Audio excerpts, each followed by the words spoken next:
আসসালামু আলাইকুম। পটল চাষ বিষয়ে কিছু আলোচনা করব।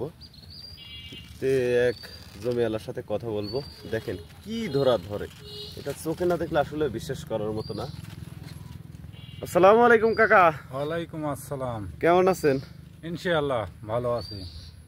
পটল তো ধরছে কাকা, সর্বোচ্চ পটল ধরছে দেখতেছি। হ্যাঁ, আল্লাহ দয়াতে খুব পটল ধরছে। খুবই পটল ধরছে।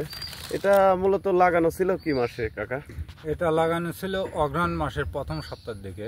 অগ্রহায়ণ মাসের প্রথম সপ্তাহ দিকে লাগানো ছিল। আচ্ছা, এই জমি থেকে কেমন পটল উঠতেছে?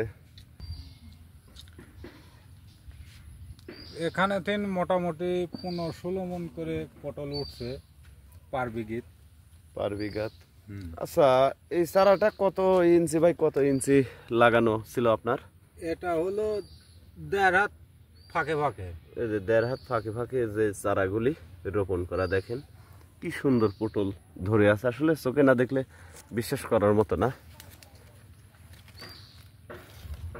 ভিউয়ার্স, এসব জমি থেকে আমরা লতা কেটে চারা তৈরি করি, তারপরে বাংলাদেশের বিভিন্ন জেলায় সেল দিয়ে থাকি।